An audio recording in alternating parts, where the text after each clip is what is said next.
মার পেট থেকে দুনিয়াতে আসছিলাম মাসুম বাচ্চা, কিন্তু কোন সময় বড় হইলাম, কোন সময় আল্লাহ দাড়ি দিছে, আবার কোন সময় দাড়ি এগুলো পেকে গেছে, আবার পাকনা দাড়িগুলা কোন সময় একদম পাকা হইয়া সাদা হইয়া গেছে। মুরব্বীরে যদি জিজ্ঞেস করি, বাজার আপনার শরীরে শক্তি ছিল, আপনারও যৌবন ছিল, আপনারও শক্তি ছিল, আপনার চোখের পাওয়ার ছিল, কিন্তু এখন তো চোখের পাওয়ার নাই, আগের মতো শক্তি আপনি পান না, আগের মতো দৌড়াইতে পারেন না। যদি জিজ্ঞেস করি বলবে আমি তো কিছু জানি না, কোন সময় বৃদ্ধ হইলাম, কোন সময় যুবক থেকে বৃদ্ধ হয়ে গেলাম, আমি কিচ্ছু বলতে পারি না। আপনারা জবান করে বলুন, একজন জানে, জবান করে বলুন কি?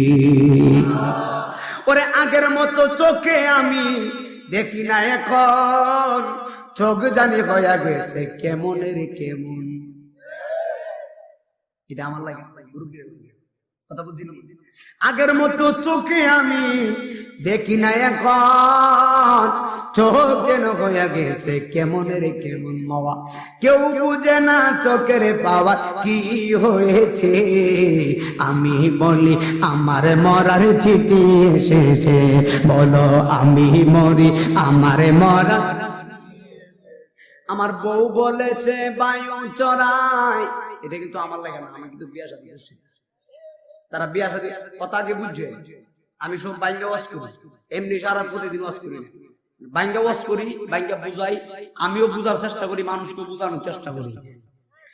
এই এখন হইলে কলিটা বাবা আবি একটা বলে আমার খুশি হয়েছিল, এখন যে কলিটা এটা হলো যারা বিবাহ করছেন মুরব্বী যারা, তারা লাগিয়া। আর আমরা তো বউ নাই, বউ কইব কেনা কথা, ঠিক আছে নিয়ে আছে। তবে চিন্তা করিস না, আরেকটা কথা, একটা বড় সারপ্রাইজের কথা বললে যায়, ঘরের ভিতরে যদি ছেলে উপযুক্ত থাকে আর মেয়ে যদি উপযুক্ত থাকে, তাহলে আল্লাহর মতো বিয়া শাদী করাইলে।